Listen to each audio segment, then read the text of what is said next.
I'm standing here in front of the church in Álamos, which the official title is La Iglesia de Nuestra Señora de la Purísima Concepción. And it's a long name, but it was named La Purísima because apparently when the Spanish came here and kind of put stakes into Álamos, it was December 8th, which is the day of the Immaculate Conception. And they had a habit of naming churches after feast days when they came. Now, first of all, this is Errol Zimmerman. I'm with the Álamos History Association, and I'm doing a series of walk and talk videos on Álamos, Sonora, Mexico.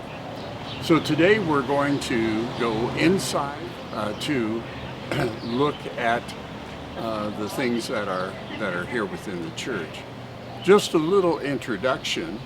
The church was started in 1787, but there are some conflicts. For instance, the cornerstone has 1803. Now in 1787, Bishop Antonio de los Reyes suddenly, unexpectedly passed away, and it could be that while the church was started, it started again in 1803. We're not sure when it was finally completed, but it was after 1826. So this church is more than 200 years old, and some of the things have not changed for 200 years. The steps leading up to the church, which no handrails or anything like that, that has not changed, I'm sure, and they're uneven and worn, and the older I get, the harder that it is to make that climb to the steps. Now there's some identifying factors of the church, and we'll talk about those as we go through and explore this church in Álamos, Sonora, Mexico. I must mention too that for more information on the church, the History Association guidebook, El Guía para Visitar el Álamos Histórico, has a chapter on the church written by a member of our History Association, Ellen Price, and she pulled together some resources to give some good information on the architecture and the style and the many things that were done in the church. And we'll start with the outside, and then we'll go to the inside of this church. As we walk toward the front door, we'll look up at the church over the archway. We have above it, we have the rose inset window, which is in other buildings, and the clock at the top, which came from Rome and is so old it is wound by ropes.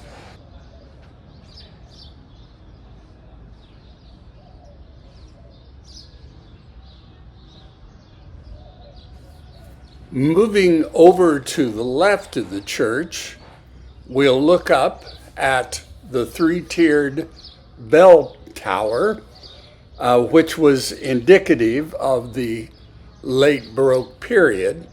And each level has two windows on either side. We'll now move back down to the brickwork that the church is set on, which is elevated above the street. And we'll walk in the front door.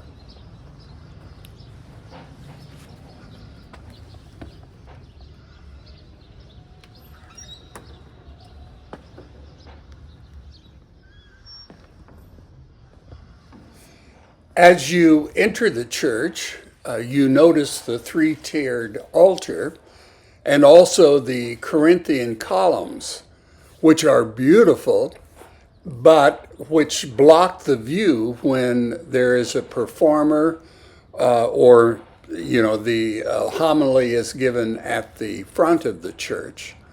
But the columns themselves are beautiful and have a gold leaf. Now this door leads up to the choir loft right above where we are now, and also to the roof. And one time when I walked into the church, this door was open. They were doing some repairs, and I climbed up the staircase and went to the roof and took some pictures of Álamos from that roof. And that's the only time that I've been up there. I'm sure I've got some contacts and I could make another trip, but that's the only time that I photographed from the roof of this church.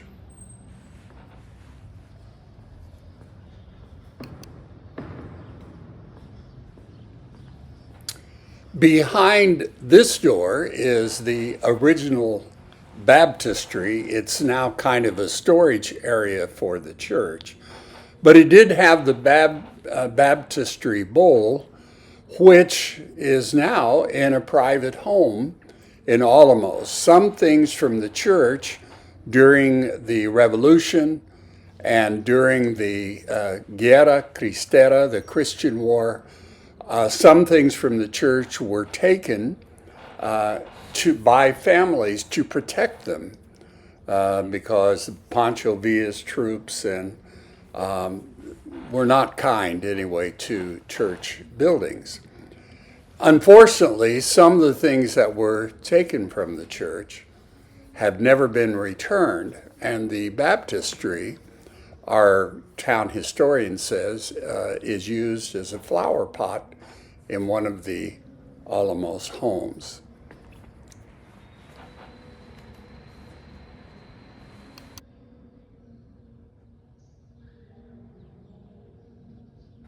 From the main aisle, we can look up to the choir loft where once the organ was probably there. Now in the church museum, which isn't open, they have this old pump organ, which is labeled as the 17th century. But actually the company that made it was founded in 1839. So that date is inaccurate. Now we're back looking at the pews. When these new pews were put in, some of the old pews went to the new chapel at the Hacienda de los Santos. So they have some of the older pews. Now this door goes out to Comercio Street. This is the east door in the middle. And then we have the west door, which is probably the easiest entrance because you don't have tall steps to go up. We will now move on toward the main altar.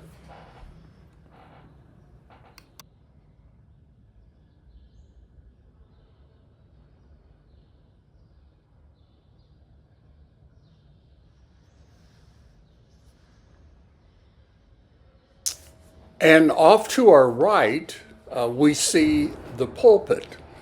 Now, the pulpit that is there in the church now was established in the 1920s. An older pulpit, which was much more elaborate and had a canopy at the top, was destroyed apparently during the Revolution. Now, the pulpit, whenever I look at a pulpit, I think what a great place to take a picture within a church. But the pulpit, of course, was used before we had electronic ways to get the voice. That way, during the homily, the pastor could, the priest could talk to the audience and be heard. Once again, toward the main altar. On the first level of the altar, we can see Christ and the crucifix. And on the second level is a sculpture of the immaculate and pure image of the Holy Mother. Now, underneath this altar are the remains of Bishop Antonio de los Reyes, who died in 1787 and is buried there.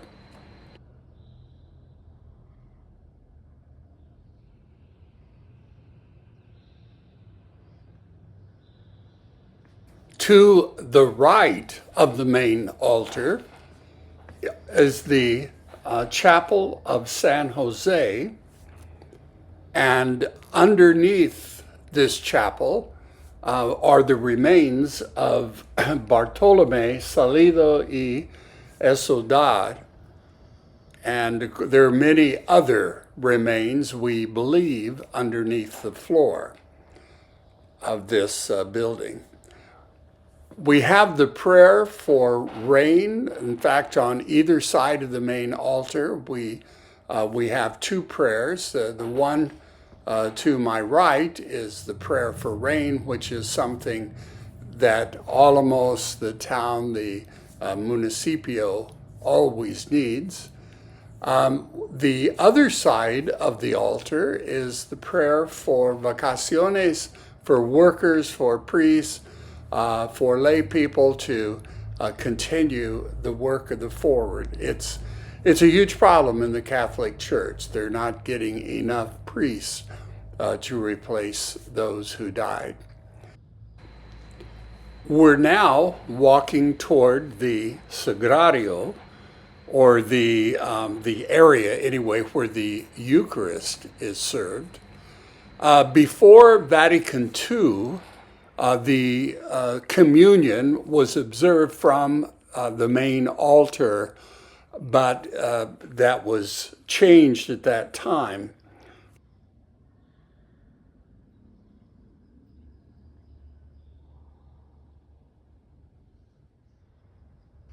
We are now back to the central aisle, looking up at the choir loft, and I can only wonder what it was like in years ago when there was a choir singing from there, the organ was playing, how wonderful it must have been. Things have changed, and there is no choir in the church right now. There is a group that sings, but not a formal choir. We're heading toward the door to exit the church, and we'll exit to the Plaza del Armas. While I'm here in the church, I wanted to give you an idea of the acoustics. It is a live structure, and the sound carries, and during the festival Alfonso Ortiz Tirado, I have heard many memorable concerts right here in this facility. Primarily classical music, but the acoustics have made the experience, have magnified the experience for me. Well, I want to thank you for watching this video of the church, la Iglesia de Nuestra Señora de la Purísima Concepción, here in Álamos, Sonora, Mexico. And please stay tuned to this YouTube channel for more walk and talk videos of our historic Pueblo Mágico, Álamos, Sonora.